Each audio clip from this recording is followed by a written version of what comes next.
Qual é o papel da inovação dentro de uma empresa? Vou começar aqui com o Walter Longo, que é o especialista em inovação. Qual é o papel, Walter, da inovação na empresa? Sabe, Flávio e amigos, que muita gente acha que inovação é quase um sinônimo de tecnologia, né? As pessoas às vezes até confundem uma coisa com a outra, quando na verdade tecnologia é uma das formas de inovar. Na verdade, inovação é fazer de um jeito diferente aquilo que os outros fazem igual. Isso é inovação, né? E, de certa maneira, inovação, portanto, é muito mais uma questão de ótica do que de fibra ótica. É muito mais um jeito como você se vê no mundo e vê o mundo do que propriamente algum investimento em tecnologia. Tem muita gente que fala assim, Walter, eu não posso inovar porque eu estou com baixo capex. Eu falo assim, olha, você pode estar com baixa inteligência, capex não, porque inovação é muito além do seu investimento em tecnologia. Então eu acho que inovar é, no fundo, uma consequência da necessidade de evolução. Empresas não morrem por fazer coisa errada, empresas morrem por fazer a coisa certa por um tempo longo demais. Por isso a inovação é fundamental. Excelente. Diogo, você que é cofundador de uma empresa de tecnologia, e como o Walter acabou de dizer, a tecnologia é uma das formas de inovar. E é fato também que a tecnologia adotou um papel muito relevante na inovação nos últimos anos, dado essa revolução tecnológica que a gente vive. Você está no centro dessa revolução tecnológica, em especial na área de pagamentos. PicPay é um fenômeno no Brasil. Como é que você define, pelo menos na ótica da PicPay, da cultura PicPay, inovação? Eu entendo. A inovação, eu vejo que a gente tem dois caminhos, né? A gente tem inovação tanto incremental quanto uma inovação disruptiva. Quando nós fundamos o PicPay em 2012, o objetivo foi numa linha muito disruptiva, né? De quebrar aqueles muros, de quebrar aquilo que já existia, né? De questionar todo o estado e estrutura financeira que existia no Brasil. Então, especificamente no PicPay, a gente quando fundou, né? E o PicPay hoje ele continua existindo com muito sucesso, é justamente nessa leitura de disrupção, de quebrar regras, de quebrar paradigma, né? À medida que a empresa vai crescendo, ela vai evoluindo, ela já precisa entrar num caminho de inovação mais incremental, né? Porque ela tem vira mainstream?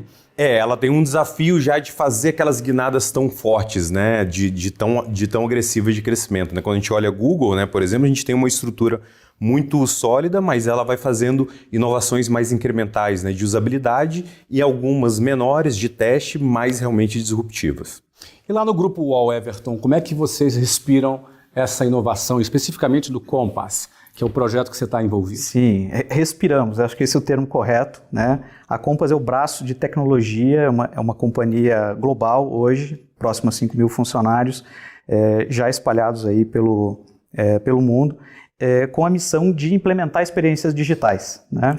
Então, quando a gente olha inovação, a gente olha pelo aspecto da tecnologia, né? Eu concordo com o Walter, inovação é bastante amplo, né? Eu posso inovar sem estar olhando para realmente uma questão de tecnologia, eu posso estar levando uma experiência, eu posso estar levando um engajamento de um cliente sem, de fato, olhar para a tecnologia, mas a ótica que a gente vê é justamente essa, né? Como que as tecnologias conseguem criar plataformas que gerem experiências incríveis para os clientes, né?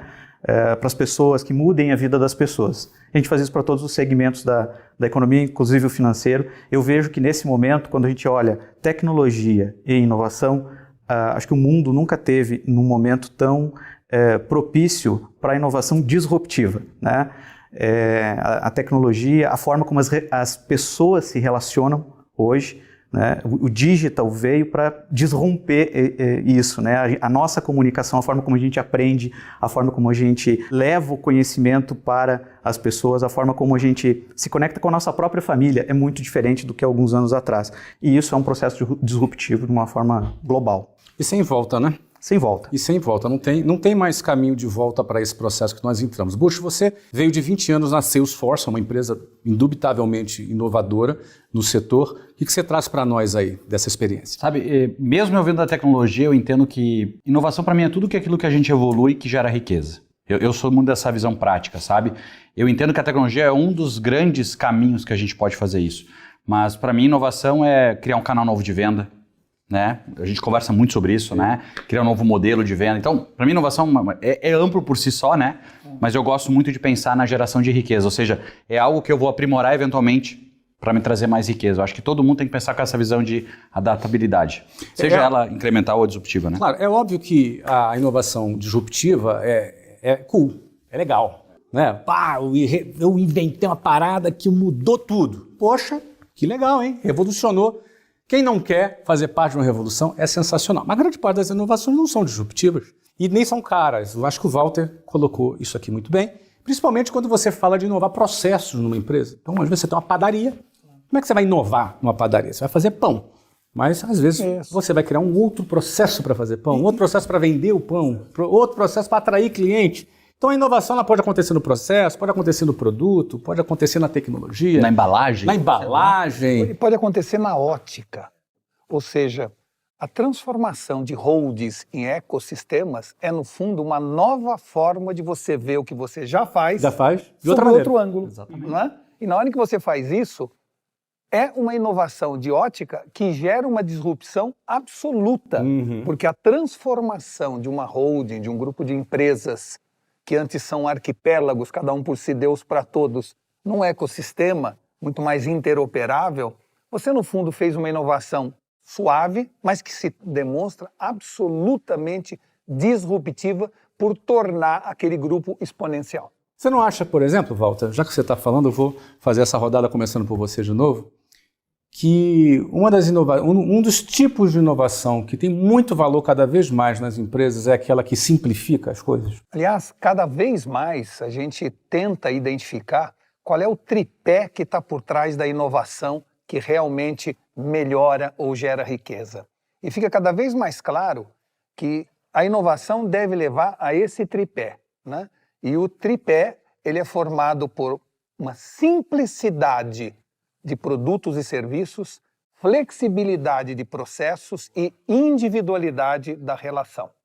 Sempre que a gente conseguir gerar, através de algum fato inovador, mais simplicidade no acesso aos produtos e serviços, mais flexibilidade no processo de aquisição ou de transmissão desse bem e mais individualidade na relação com nossos clientes, nós estamos fazendo essa geração de riqueza que é fundamental. E é legal você falar, porque tem um quarteto que se fala que para uma empresa escalar, ela precisa exatamente dessas 3 variáveis, só agregando facilidade de pagamento. Então, olha que interessante, olha né? Aí, PicPay. Quando você pega, por exemplo, quando você pega o Uber, né? A gente pensar o que o Uber fez de transformação, o grande efeito que passa por baixo do radar, até do meu, assim, era quando você sai do carro e você não precisa fazer uma transação. Então, você não ter uma experiência de pagamento naquilo, tanto quando depois você entra num táxi, muitas vezes eu passei vergonha, né? Que eu saí e o cara, peraí, não me dá calote não. Ou eu ficava ali durante 3, 4 minutos ali no processo, ligando a maquininha e tudo mais. Mas olha que interessante, isso é uma inovação de processo. Ou seja, a vida inteira a gente pagou depois um táxi. E de repente agora você paga antes, você paga antecipado. Isso é uma inovação de processo. Dentro da ideia do Uber, do aplicativo, toda a tecnologia envolvida, alguém pensou que o pagamento poderia ser feito antecipado e não depois. Vamos tomar liberdade de falar de pagamento, né? Se a gente voltar ao mercado 10 anos atrás de cartão de crédito, a grande inovação que o Nubank, por exemplo, foi um dos precursores do banco digital, foi simplesmente te dar transparência da transação em tempo real. Não teve inovação tecnológica fantástica, foi entender o contexto e ver, tinha uma carência ali que ninguém estava atendendo. Então, às vezes, a inovação é uma coisa simples e, às vezes, cria uma disrupção numa indústria, né? E transparência pode ser mais uma dessas variáveis aqui, que gera o engajamento, né? Que gera a confiança, gera a fidelização. Eu acho que dessa questão toda que a gente está falando aqui, é tirar o atrito da jornada do cliente, né? Eu também entendo o Uber como um case disruptivo, mas não, ele é incremental, porque ele mudou, né? Não, eu só, em vez de eu entrar, eu tenho um meio de pagamento, poderia pagar o meu táxi com o cartão. Não, ele é disruptivo, porque ele mudou o mercado, né? Ele gerou um emprego, ele fez uma movimentação na economia sem precedentes, né? Tanto que eu acho que veio um processo de regularização, de regulamentação. A própria revolução regulatória. E isso geralmente nesses picos, né, de inovação disruptiva, é o que vem depois, né? Ela vem tão intensa e tão rápida que a regulação... As leis se adaptam, as leis precisam se adaptar, exatamente. Sensacional. Por isso que quando a gente fala de inovação, essa questão de... A inovação, ela é um meio para você sobreviver no mercado e ela é uma forma para que você alcance o lucro. Não é fim, é meio. Ela não é fim, ela é meio. Isso é muito importante. O fim é sobrevivência. Exatamente. Ou seja, você está querendo me dizer que às vezes, quando a pessoa não inova, ela pode morrer. E se ela colocar a inovação com aquele esquema da piscina de bolinha, né? Porque se a startup ela coloca piscina de bolinha, grama sintética, ela já é unicórnio, né? Então, assim, se ela for só pelo hype, né? Que tem que fazer inovação e ela virar o drive dela, do negócio dela, para ser muito disruptivo, pode ser que isso faça com que a empresa quebre. Se ela tiver só, né? Exatamente, ela perdeu o foco. Então, essa questão de entender que esse ele é um item tão importante quanto a qualidade, né? Antigamente era, não, a empresa tem que ter ISO 9000, tem que ter a qualidade X. Hoje ela tem que ter inovação no processo. Só que o que aconteceu é que o contato que a gente teve com a inovação, ela cresceu num momento de expansão muito grande de mídia, onde a gente tinha muito acesso à mídia. Qual que era o nosso espelho de inovação? Google, Facebook, as empresas lá fora. Então a gente associou muito forte a questão da inovação está ligado à alta tecnologia. Só que quando o homem ele escrevia lá com outra pedra, ele escrevia numa rocha, né, deixava uma mensagem, e depois ele passou para escrever num pergaminho, ou ele começou a utilizar um lápis, ou ele começou a utilizar outros meios, aquilo também foi inovação. Sim. Só que isso, com o passar do tempo, né, a nossa geração acabou talvez dissociando e achando que a inovação não, tem que ser algo mágico, tem que ser um negócio, eu tenho que montar squad, eu tenho que ter a galera de bermuda, de tênis dentro do escritório. Sendo que a inovação ela é algo muito mais simples. Né? Deixa eu pegar só uma carona aqui, Bush. Eu gosto de falar que inovação não é invenção. A gente está falando o que é inovação, cada um está trazendo a sua experiência para definir inovação, para botar você dentro na mesma página aqui com a gente. E eu gosto muito de dizer que inovação não é invenção. Inventar é uma coisa. Eu não inventei clube de futebol, mas nós tínhamos um clube de futebol nos Estados Unidos. Eu não inventei curso de inglês. No entanto, nós mudamos como funciona o mercado de curso de inglês no Brasil. Eu tenho certeza que você também não inventou meio de pagamento. Existem vários outros meios de pagamento, mas você, de alguma forma, encontrou um nicho, uma maneira mais rápida, mais eficiente, ou mais barata, ou mais legal, ou que conquista mais clientes para poder fazer meio de pagamento. E eu falo isso porque muita gente, muito seguidor aí, que às vezes nos fazem perguntas, eles acham que precisa inventar alguma coisa genial para inovar. Isso não acontece dessa maneira. Não precisa inventar, né, Walter? Às vezes você tem que só questionar. Isso. Às vezes as pessoas perguntam assim, como é que começa a inovação? A inovação começa sempre com uma pergunta. Não é como, não é onde, não é porquê, mas é por que não. Boa. Sempre que você quiser que alguma coisa seja efetivamente inovadora, a questão é por que não. É daí que saem as grandes inovações.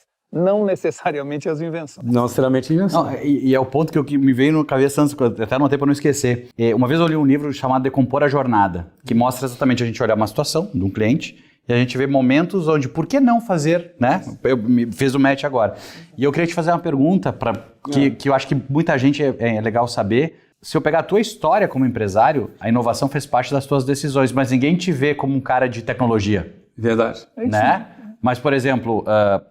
Vou dar a minha visão, tá, Flávio? Complementa, mas tipo, teve momentos que tu estava fazendo loja própria, crescendo, tudo dando certo, e tu disse, não, eu tenho que mudar, adaptar o meu negócio para ir para franquia. Né? Isso é uma inovação.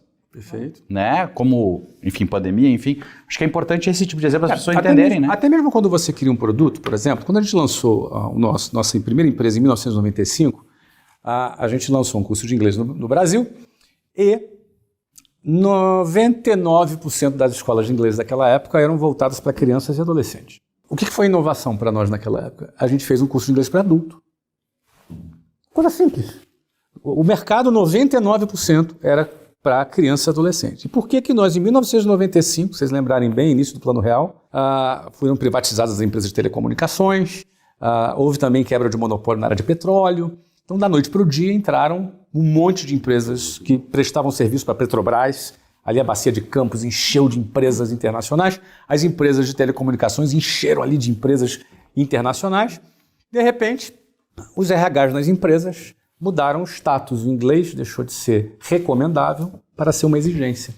E aí, para quem tinha entre 25 e 45 anos de idade e não tinha inglês, até porque no Brasil só 3%, 2% naquela época falava inglês, ou seja, o cara estava com 25 a 45 anos no mercado e não falava inglês, de repente o chefe dele era um gringo. E aí ele ia buscar no mercado uma escola de inglês, ele encontrava, não vou dizer o nome aqui, mas cursos que tinham duração de 10 anos, 11 anos, 12 anos. Aí ele pensou, cara, eu tenho 30 anos, se eu levar 11 anos para aprender inglês, eu estou perdido. Segunda-feira falar com o meu chefe já. Eu preciso resolver meu problema. Então, ou seja, quando a WhatsApp surge como uma solução mais rápida para o público adulto, era uma resposta para uma nova demanda de mercado. Aquilo era a nossa inovação. Era inovação no posicionamento. Né? O posicionamento era geralmente para crianças e adolescentes, o nosso posicionamento foi para o público adulto. Então você vê que inovação, ela vai em vários pequenos detalhes que podem fazer a diferença no sucesso da companhia. E aí, nisso, eu trago aqui a minha última pergunta, antes da gente começar a dinâmica do pote. Vocês acreditam que para inovar, vou começar contigo aqui, meu amigo, para inovar, o sujeito tem que ser mais criativo ou mais questionador? Que característica você acredita que está mais ligado ao perfil de quem inova? Ele é mais criativo ou ele é mais questionador? Pode ser os dois também, fica à vontade. Pode ser os dois, mas o Walter matou a charada. Por que não? Porque não é? E a gente sempre pensa, né, ou sempre fala que por trás da inovação tem a criatividade, né? Porque são pessoas, né? O que está por trás da inovação é quem é criativo, quem é questionador, quem é inquieto, né? E ele tem um propósito, que é mudar a vida de alguém, mudar a jornada do meu cliente, mudar a jornada do meu colaborador, por que não? Né? Quando a gente fala de inovação em processos, eu estou olhando para dentro da companhia, né? Eu estou olhando a jornada do meu cliente interno, a jornada do meu produto até chegar no cliente. Ela está em todos os lugares. É ser questionador, respondendo de uma forma direta. E aí eu só queria fazer um complemento até um pouco do que a gente falou aqui antes.